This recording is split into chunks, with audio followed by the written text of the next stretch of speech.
Berapa banyak orang yang ingin hidup pada hari ini, tapi kemarin sore malaikat maut sudah mencabut nyawanya.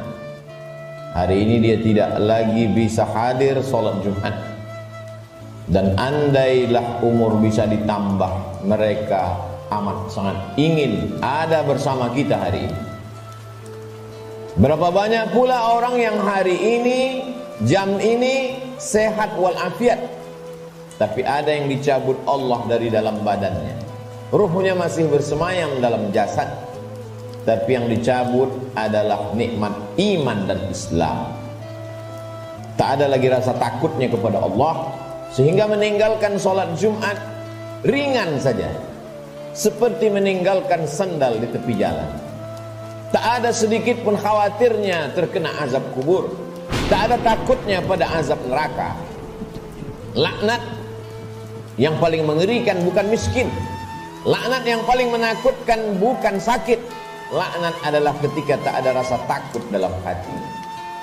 Maka ketika masih ada rasa cemas, rasa takut, bersyukurlah, berarti masih ada benih-benih iman dan Islam yang dipupuk, disiram dengan mendengarkan ceramah, tausiah, pengajian, khutbah, dan dia akan berbuah ketika dilaksanakan dalam bentuk amal saleh. Semakin zaman ini hebat, semakin canggih, maka rumah sakit semakin banyak, dokter-dokter spesialis lulusan luar negeri bertebaran seperti bintang di tengah langit. Tapi apakah umur manusia makin panjang? Tidak. Apakah penyakit makin hilang? Tidak. Dulu zaman datuk nenek kita, mereka umur 70 tahun, masih tajam parang panjangnya untuk pergi ke sawah, ke hutan. Hari ini umur 40 tahun, pergi ke rumah sakit, terkena diabetes, terkena asam urat. Terlalu banyak daftar nama penyakit untuk disebutkan. Artinya apa? Kecanggihan teknologi tidak bisa menambah umur manusia. Kehebatan manusia dalam bidang multimedia telekomunikasi memang mempercepat hubungan, memang mempererat persaudaraan, tapi juga mempercepat kematian. Oleh sebab itu hidup manusia semakin singkat, hidup manusia semakin tidak bermakna. Cobalah kita renungkan berapa banyak saudara yang sebaya, yang seusia, satu sekolah, tetangga, kawan akrab, lebih muda dari kita, lebih sehat dari kita, lebih ganteng dari kita, tapi ternyata mereka tidak lagi bersama dengan kita. Lalu apa yang perlu kita siapkan? Yang kita siapkan adalah bahwa ketika ruh keluar dari jasad, tidaklah seperti tetesan embun yang jatuh dari daun yang basah.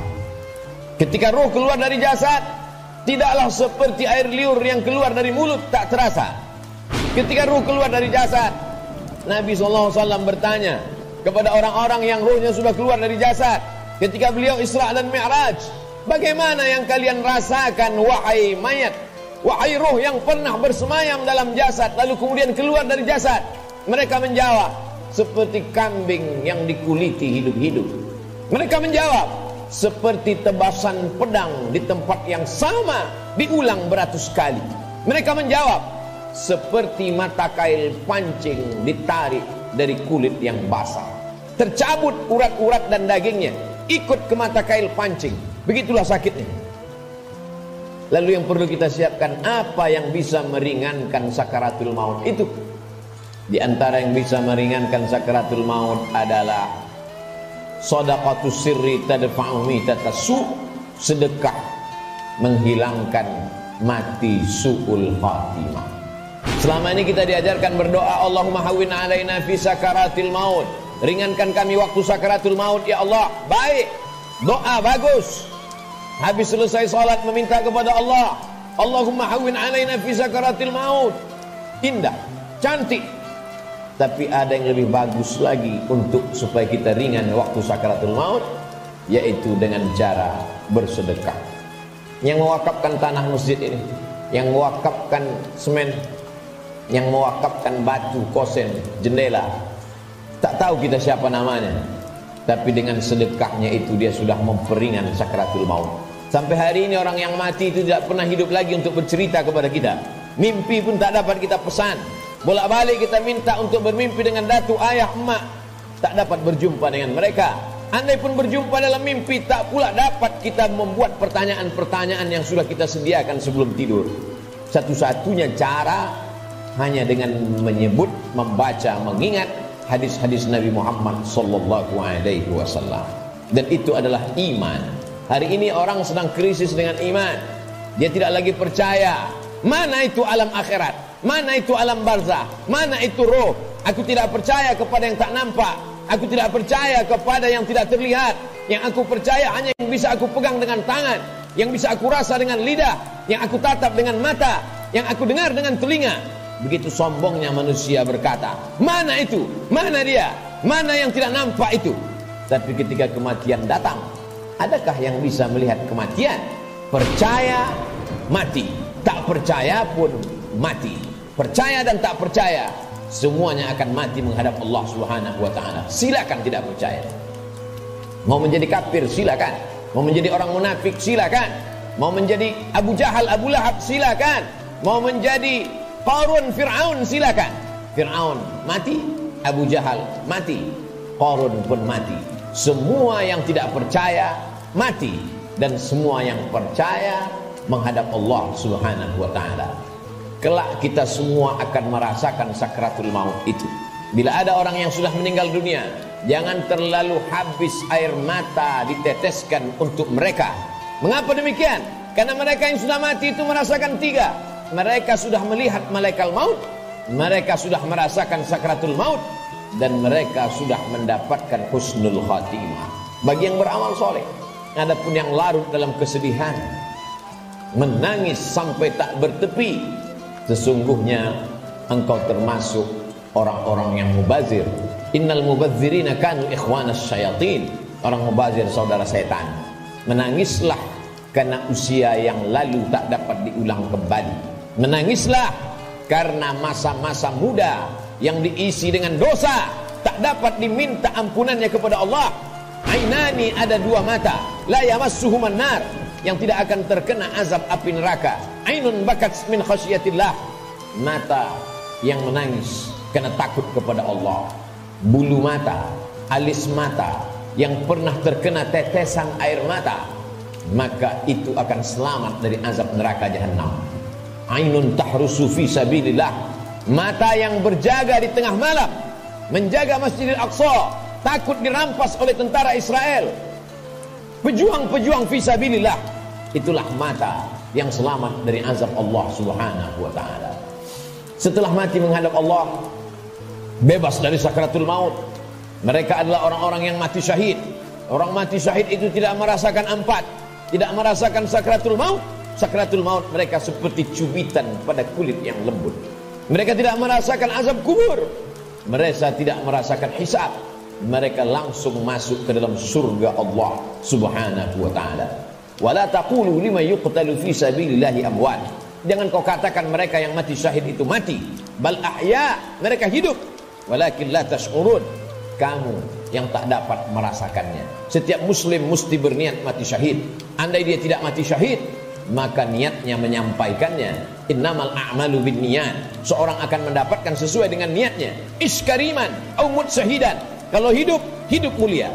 Kalau mati, matilah sebagai seorang syuhada. Kenapa kita masih hidup hari ini? Kenapa Allah masih semaikan nyawa dalam badan kita? Mengapa kita masih diizinkan melangkahkan kaki, mengayunkan tangan? Kenapa orang yang lebih sehat dari kita lebih dulu mati daripada kita? Kenapa orang yang lebih muda daripada kita lebih dulu meninggal daripada kita? Sesungguhnya Allah buat kita hidup karena dosa kita masih banyak. Allah sayang dengan kita, Dia tunggu kita bertobat. Sesungguhnya Allah buat kita hidup karena Allah tahu kita belum punya bekal yang banyak. Senantiasa husnuzon kepada Allah. Orang-orang beriman, dia tahu bahwa umurnya itu masih dititipkan Allah. Allahumma ja'alil hayata ziyadatan lana fi kulli khair. Kalau kau takdirkan aku masih hidup besok pagi, jadikan hidup besok pagi sebagai amal saleh. Waj'alil mauta rahatan lana min kulli syarr. Kalau kau takdirkan aku mati malam ini ya Allah, tidak terbangun lagi besok pagi, kematian itu pun kematian yang indah karena husnul khatimah, karena selamat dari sakaratul maut. Dan yang paling penting, berhenti dari segala perbuatan dosa. Orang beriman tidak pernah bersedih. Umurnya panjang, amalnya bertambah. Umurnya pendek, dosanya berkurang. Orang beriman tidak pernah berduka cita. Kenapa? Karena dia ridha menerima ketetapan Allah subhanahu wa ta'ala. Lewat dari sakaratul maut, selesaikah kehidupan? Belum. Keliru orang yang berkata, mari kita hantar jenazah ini ke tempat peristirahatan yang terakhir. Istirahat kata siapa? Liang kubur sudah siap menjepit bagi mereka yang curang. Curang timbangan, curang sempadan tanah, curang sempadan batas kebun. Mereka akan dihimpit 7 lapis tanah. Berapa banyak tukang gali kubur yang sudah mengukur panjang kubur 170 cm, tapi begitu diukur dengan galah, dengan buluh, dengan bambu, jenazah dimasukkan ke dalam. Kenapa berkurang? Kalaulah dikatakan tukang penggali kubur salah ukur, tidak mungkin. Karena dia mengukur dengan bambu, dengan buluh. Tidak mungkin dia salah ukur. Jadi apa sebenarnya yang terjadi? Maka liang lahat sudah siap-siap menjepit, meremukkan tulang belulang, meluluhlantakkan jenazah yang mati menghadap Allah subhanahu wa ta'ala. Ujian kedua yang akan dihadapi adalah azab kubur. Maka setelah fil alamina innaka hamidum majid, orang solat beriman, muslim yang takut pada Allah, menambahkan doanya, Allahumma fir lima qaddamtu wa ma akhartu wa ma asrartu wa ma a'lantu wa ma asraftu wa ma anta a'lamu bihi minni antal muqaddimu wa antal muakhiru la ilaha illa anta subhanaka inni kuntu minadh dhalimin. Sebelum salam dia tambahkan 4, Allahumma inni a'udzubika min azabi jahannam wa min azabil qabri wa min fitnatil mahya wal mamat wa min syarri fitnatil masihid dajjal. Dia minta selamat dari azab kubur. Setiap kita yang melewati kubur dalam perjalanan panjang kami dari Pekanbaru ke pedalaman suku Talang Mama, lalu kemudian singgah sebentar di masjid rumah Allah pada hari Sayyidul Ayyam, akan kembali lagi melewati kubur. Apa yang kami katakan? Assalamualaikum ya ahlad diyar minal mu'minin wa inna insyaallah bikum lahiqun yarhamullahul mustaqdimina wal mustakhirin nas'alullah lana wa lakumul afiyah. Apa yang kita mintakan orang yang dikubur itu? Bukankah mereka sudah mati?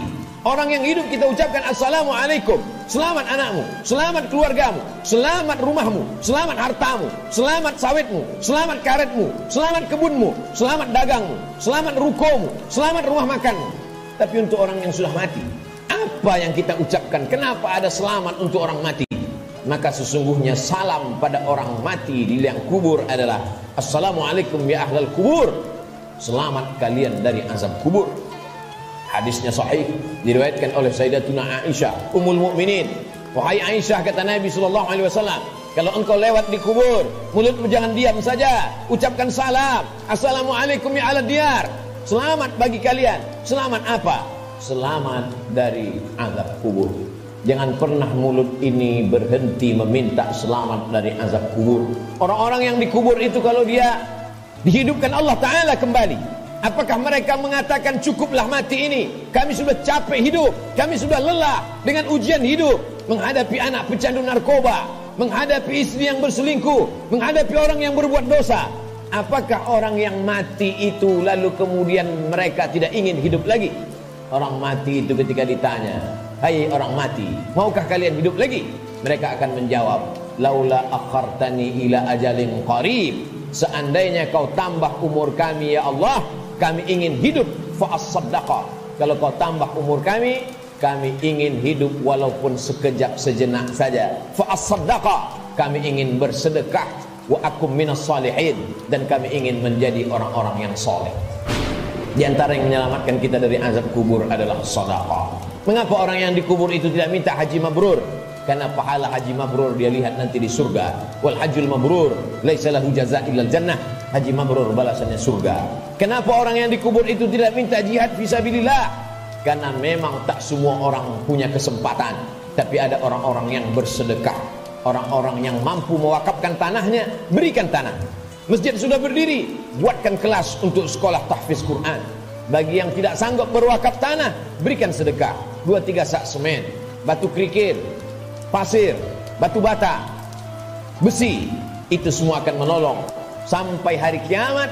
Selama masjid ini masih ada orang sholat berjamaah, Masih ada orang lagi membaca zikir, tasbih, tahmid, takbir, tahlil. Mengalir, lapang alam kubur, terang benderang alam barzah. Orang yang meninggal itu hidungnya ditempelkan ke dinding liang lahat. Bagi orang yang meninggal dunia tidak dimasukkan ke dalam keranda, maka jenazahnya ditempelkan, hidungnya menempel ke liang lahat. Cobalah kita berbaring, tempelkan hidung ke dinding. Berapakah jarak antara mata kita ke dinding? Begitulah jarak kita dekatnya dengan dinding. Pandang ke depan, pandang ke belakang, pandang ke atas, pandang ke bawah, tak ada yang bisa dipandang. Gelap gulita, tempat yang paling gelap, tempat yang paling sepi, tempat yang paling sunyi. Apa yang sudah kita persiapkan? Berapa banyak orang mempersiapkan hidup untuk kehidupan setelah pensiun? Berapa banyak orang mempersiapkan hidup setelah hidupnya tenang, dia akan siapkan untuk anaknya. Setelah anaknya tenang, dia siapkan untuk cucunya. Setelah cucunya tenang, dia siapkan lagi untuk generasi sampai hari kiamat. Tapi dia tak pernah berpikir berapa lama dia akan berada di alam barzah, berapa lama dia akan berada di alam kubur. Orang yang meninggal tahun 1000, hari ini sudah 2021, berarti 1021 tahun dia sudah berada di alam kubur. Orang pensiun umur 58, 56, maka dia hanya mempersiapkan 63 tahun, 5 tahun, 4 tahun, 7 tahun. Kalaupun berlebih 10 tahun, apa yang sudah dia persiapkan untuk berada di alam kubur? Rumah yang besar akan tinggal, kebun yang luas akan tinggal, kendaraan yang mahal akan tinggal, diambil oleh ahli waris, mereka bagi-bagikan. Kalau mereka soleh, mereka akan mengundang anak yatim, fakir miskin bersedekah. Mereka bayarkan sekolah anak yatim, anak duafa tidak mampu. Tapi kalau tidak, maka apa yang sudah kita sedekahkan, itu saja yang akan kita bawa menghadap Allah Subhanahu wa ta'ala. Sampai akhirnya datanglah hari kiamat, diledakkan lautan naik ke darat. Idza sama'un fatarat, langit terbelah. Wa idzal kawakibun tasarat, planet-planet bertabrakan. Wa idzal biharu fujirat, lautan meledak naik ke darat. Wa idzal quburu bu'thirat, semua yang dikubur dibangkitkan. Alimat nafsum ma qaddamat wa akhar. Ketika itulah baru orang semua sadar bahwa hidup hanya mimpi. Mimpi jadi orang kaya, mimpi jadi penguasa, mimpi jadi orang yang dihormati dan dimuliakan, mimpi menjadi ustadz dan ulama. Yang kekal abadi hanyalah amal-amal soleh semata. Saat itulah dia akan menghadap Allah Subhanahu wa ta'ala. Isma syi'ta, hidup sesuka hatimu, fa innaka mayyit, karena sesungguhnya kau akan menjadi mayat. Sampai masanya ditiupkan sangkakala, manusia berada di alam barzah. Setelah itu dia berdiri di padang mahsyar. Saat itu tidak ada siapapun yang bisa menolong. Yauma yafirrul mar'u min akhihi, saudara kandung pun akan lari dari saudaranya. Wa ummihi wa abihi, ibu akan lari dari anaknya, anak lari dari ibu kandungnya. Wa sahibatihi wa bani, suami akan lari dari istri, istri melarikan diri dari suami. Anak-anak tak bisa menolong ayah, ibu tak bisa menolong anak. Likulli imri'in minhum yawma idzin sya'nun yughni, setiap orang hanya akan mementingkan dirinya sendiri. Apa yang kita tanam hari ini, itulah yang akan kita tuai. Tangan mencincang, bahu memikul. Sedangkan padi yang kita tanam belum tentu akan kita panen padi. Tumbuh juga rumput-rumput liar. Konon lagilah rumput betul-betul yang kita tanam. Jangan pernah bermimpi akan menuai padi. Inna awwala ma yuhasabu bihil abdu yaumal qiyamati as-shalah. Yang pertama kali dihitung, dihisab dari amal adalah salat. Sebanyak apapun zikir kita, sebanyak apapun sedekah kita, kalau tidak ada tempat bergantungnya salat, maka tidak bernilai di hadapan Allah. Idza salahat salahal amalu kulluh, kalau salatmu baik, maka baiklah amalmu. Wa idza fasadat fasadal amalu kulluh, kalau salatmu rusak, maka rusaklah seluruh amalmu. As-salatu imaduddin, salat adalah tiang agama. Hari ini masih ada anak-anak muda yang sholat ke masjid, nikmat besar bagi orang tuanya. Tapi ada orang tua yang tak sholat, musibah besar bagi umat. Sholat menjadi salah satu pesan Nabi sebelum dia meninggal. As-salah, as-salah, sholat. Pesan Abu Bakar ketika pertama kali menjadi khalifah, qumu ila salatikum yarhamkumullah. Yang sholat mati, yang tak sholat pun mati. Orang Islam tetap ada fardu kifayah untuk melaksanakan sholat jenazah. Isma syi'ta, hidup sesuka hatimu, fa innaka mayyit, karena sesungguhnya kau akan menjadi mayat.